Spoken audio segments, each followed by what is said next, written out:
you armed? Yes, I was armed, and I was armed both physically and emotionally. And my job was to find out who it was that did this and get rid of them, period. Gunman looking at her. 3 shots are fired, literally blowing her skull off. Then they went to the front room where his sister, Deetra, who was 24 and about to get married, and 2 of his nephews, Damon and Damani, were asleep. And Deetra was shot 3 times, and each of the boys in their sleep shot through the head. I'm walking the streets looking for my family. And I'm not caring about the law. I'm a former probation officer. I know about the law, I understood it, but it was family. Terror is the perfect word to describe what happened when members of the Rollin 60s Crips made the deadly mistake of targeting the wrong family. Enter Kermit Alexander, a man who endured unimaginable pain and became a living nightmare for one of the biggest gangs in Los Angeles as he hunted down the people responsible for his family's brutal emders. Were you armed? Yes, I was armed, and I was armed both physically and emotionally. And my job was to find out who it was that did this and get rid of them, period. For those who might not know, Kermit Alexander was a former NFL star known as an unstoppable defensive back on the field. But his life of fame and success came to a screeching halt when unspeakable tragedy struck. One horrific day, violence invaded his mother's home. His entire family, his mother, his sister, and 2 young nephews were executed in cold blood. Mom, Ibora, nicknamed Medee for Mother Dear, his sister Deetra, and his 2 young nephews, Damani 13 and Damon 8, were gunned down, execution style. What makes the story even more gut-wrenching is that Kermit was supposed to visit his mother that morning to share some good news about a new job he had just landed. Instead of a joyful reunion, he found himself thrown into the darkest chapter of his life. That day didn't just shatter his world, it completely consumed him, turning him into a hell-bent vigilante armed with the verse of revenge. An eye for an eye, a tooth for a tooth. I was the shadow figure roaming the streets, interrogating, intimidating, being as vicious as I had to be to get the information I needed. Kermit didn't have the patience to sit back and wait for justice to take its course. He was done playing by the rules. Fueled by grief, guilt, and a burning desire for vengeance, he became a man on a mission. But what could have led to such a horrific crime? Let's find out. Kermit Joseph Alexander's story begins on January 4th, 1941 in New Iberia, Louisiana. He was born into a world defined by segregation, but his parents had bigger dreams for their family. When Kermit was just 5 years old, his parents decided to leave the harsh realities of the Deep South behind. They packed up and moved with Kermit and his 2 sisters to California, chasing the promise of a better life. Kermit's father found work as a mechanic, and the family settled in the Jordan Downs projects in Watts, a neighborhood in south-central Los Angeles. It wasn't easy, but they were determined to make a better life for themselves. Over time,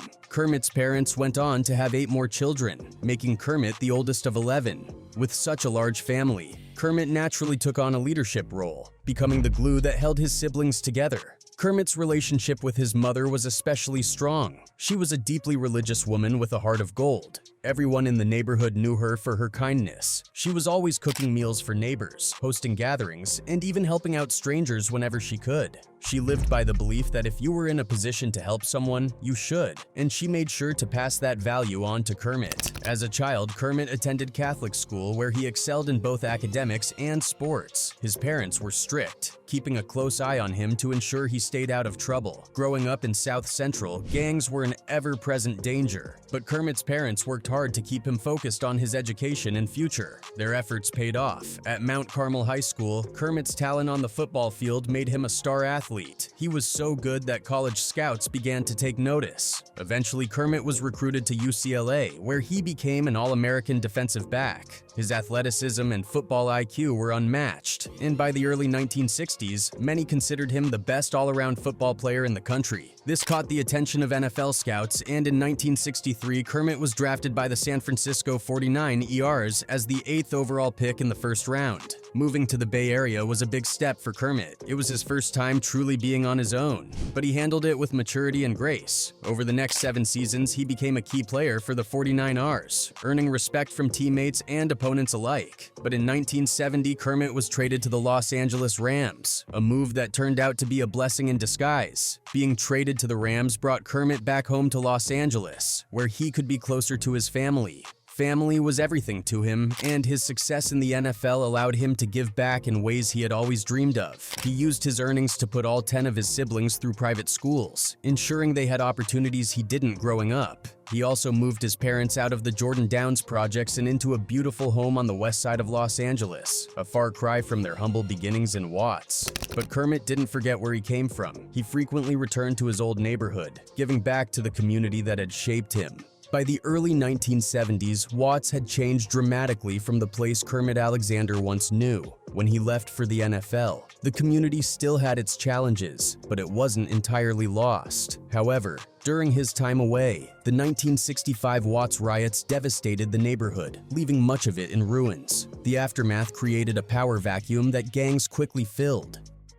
By the time Kermit returned to Los Angeles, the area was a far cry from the place where he'd grown up. Still, Kermit wasn't the type to just stand by and watch his old neighborhood fall apart. He wanted to give the kids in Watts something positive to hold on to, something that could steer them away from the growing influence of gangs. That's when he decided to sponsor a Pop Warner youth football team called the Watts Wildcats. The team wasn't just about football. It was a lifeline for many kids who would otherwise have nowhere to go but the streets. Kermit poured his heart and soul into the Wildcats. He donated money to local youth organizations, organized charity events, and made it a point to mentor the kids he coached. For him, it was about more than just playing the game. He wanted to show these kids that there was a world beyond the gangs and violence, a world where hard work and discipline could lead to success. On game days, he'd even take kids from Watts to see the Rams play, giving them a glimpse of the kind of life they could aspire to.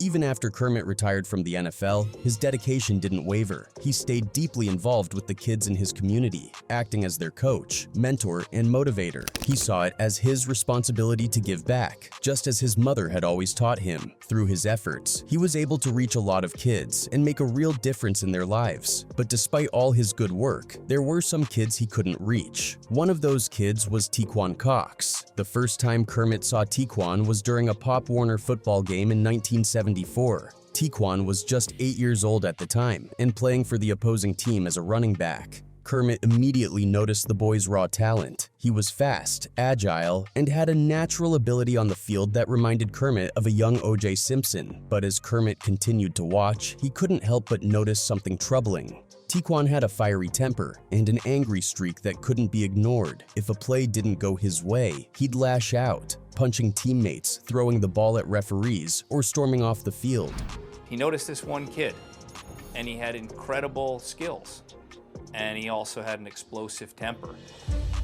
Slap his teammates upside the head if they didn't block properly, threw the ball at the ref's feet. Kermit, who had spent years mentoring young athletes, knew that someone needed to step in and help Tequan channel that anger into something productive. From the sidelines, he even shouted that somebody needed to do something about it, but nobody did, not even Kermit. Kermit said, "My God, that kid's a talent. That kid could be a star, but somebody's got to help him. Somebody do something."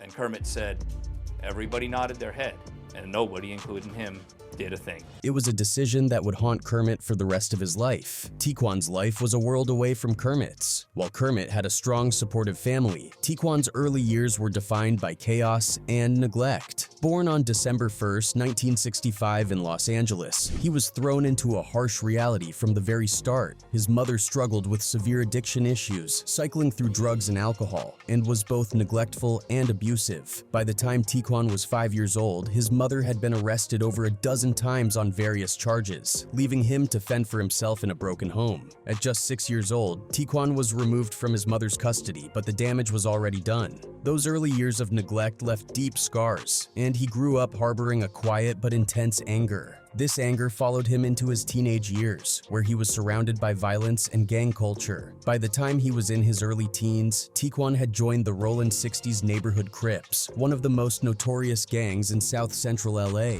This particular young man was enamored with the gang. He was a talented athlete. but he was incorrigible. He didn't like the rule. He didn't want to follow the rule. He wanted to do it his way.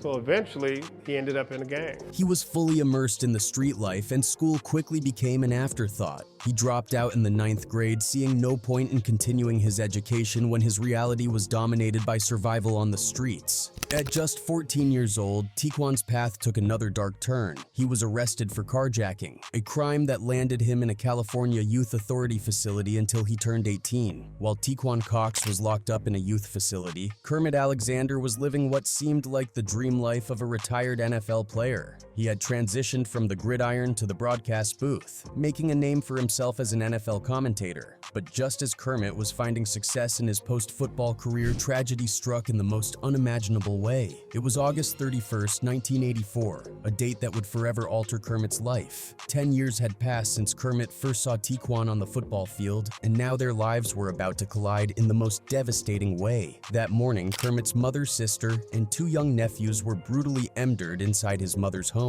The KEers had stormed in and executed them in cold blood, shooting the boys while they were still in their beds. The scene was pure chaos. One of Kermit's nephews managed to hide in a closet, while Kermit's younger brother heroically tried to fight off the assailants. Broke out, and at one point, he even managed to knock the gun out of the Ker's hands. But in the heat of the moment, the Ker retrieved the weapon and struck Kermit's brother. They struck him in the head and fled the house. And takes the gun, whacks Neil in the head with it, and runs from the house.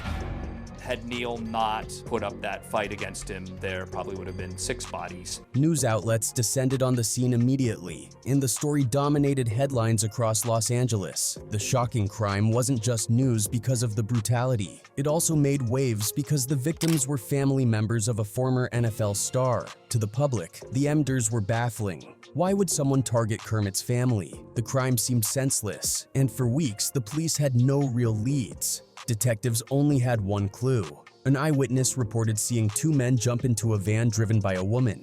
Beyond that, the trail was cold. As the investigation stalled, theories began to swirl about the possible motive behind the attack. Could it have been gang violence, drugs, revenge? With no clear answers, even Kermit's own family began to speculate. Some relatives started pointing fingers at Kermit himself, wondering if his celebrity status or potential enemies might have somehow brought this nightmare to their doorstep. They didn't suspect that Kermit had done it, but they thought that somehow his fame must have had something to do with it, have drawn the fire in some way. And also some business deals they thought maybe that Kermit was involved in. Kermit, too, was consumed with guilt, but not for the reasons his family suspected. He blamed himself for not doing more to protect his loved ones. For years, he had been urging his mother to move out of that house. It was the same home he'd bought for her 17 years earlier when he'd moved the family out of the Jordan Downs projects. But the neighborhood had changed dramatically since then, and Kermit could see that it was no longer the safe, tight-knit community it had once been. Still, his mother had refused to leave. She loved her home, her friends, and her community. To her, the neighborhood was still a safe and loving place, even if the world outside her front door had become more dangerous. Now,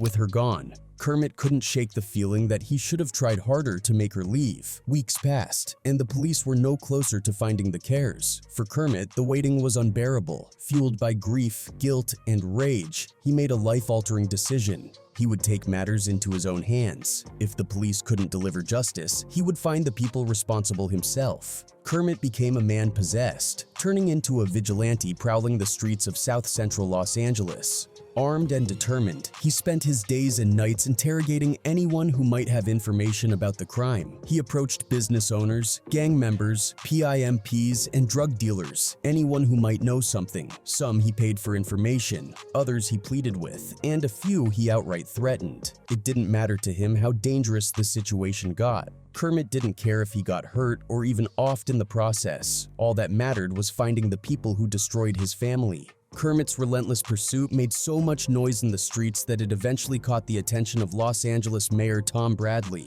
Concerned that Kermit's actions could lead to more violence or worse, his own death, the mayor reached out to arrange a meeting. Along with the LAPD chief, the mayor urged Kermit to abandon his revenge mission and trust the police to do their jobs. They assured him that they were working tirelessly to find the culprits and bring them to justice. A month later, in October 1984, a breakthrough finally came. During a police raid in the Hyde Park neighborhood of Los Angeles, officers arrested a teenager who was caught throwing a handgun into some bushes. At first, it seemed like a routine arrest, but when investigators tested the weapon, they discovered it was the very gun used in the Emders of Kermit's family. The teenager, a recent recruit to the Rollin 60s Crips gang, was interrogated for hours. Detectives warned him that he'd be charged with the Emders unless he revealed where he got the weapon. After intense questioning, the teen finally cracked. He confessed that the gun belonged to another member of the Rollin 60s, a young man known as Lil Fee, aka Tequan Cox. When police went to track him down, they discovered that Tequan was already behind bars for an unrelated weapons charge from the previous month. On October 25, 1984, Tequan Cox, now 18 years old, was officially charged with 4 counts of first-degree Emder. It had been just 10 months since he was released from the youth facility where he'd spent much of his teenage years. It was only through witnesses and informants that the full story behind the Emders finally came to light. Alongside Tequan Cox, 2 other men were involved in the crime: Horace Edwin Burns, 20, and Charles Williams, 26. During their trials, the shocking motive for the killings was revealed. The 3 men had been hired by a local nightclub owner who was desperate to avoid a $2 million lawsuit. The lawsuit had been filed by a young woman who was paralyzed during a shooting at his club while celebrating her 21st birthday. Instead of taking responsibility, the bar owner decided to eliminate the problem entirely. He reportedly paid the men $60,000 to off the woman and her family. But on the day of the Emders, Cox and his accomplices misread the address scrawled on a piece of paper.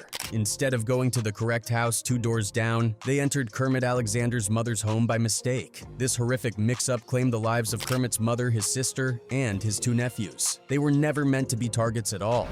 The sad thing about it is, because of his illiteracy, he went to the wrong house. And the house that he went to was mine. And he destroyed my family. When the trials ended, all 3 men were convicted. Horace Burns received a life sentence without the possibility of parole. Charles Williams was initially sentenced to death, but his sentence was later commuted to 100 years. As for Tequan Cox, the triggerman, he was sentenced to death and became the youngest inmate on San Quentin's death row at the time. The last of 3 men convicted in the 1984 of Kermit Alexander's family was formally given a death sentence today. The woman who drove the getaway car cooperated with the police, testified against the men, and received full immunity. No charges were ever brought against the nightclub owner who orchestrated the entire crime. For Kermit Alexander, the realization that the person who destroyed his family was the same boy he had seen on the football field a decade earlier was a crushing blow. He couldn't stop thinking about the moment he had watched 8-year-old Tequan play football. He remembered seeing the boy's anger and wondering if someone would step in to guide him, but no one did, not even Kermit himself. And now his family had paid the price. Saw the need. I told people that he needed help. I showed people the kid that I'm talking about, but I didn't do anything. So I had to pay the price, and ultimately my family had to pay the price.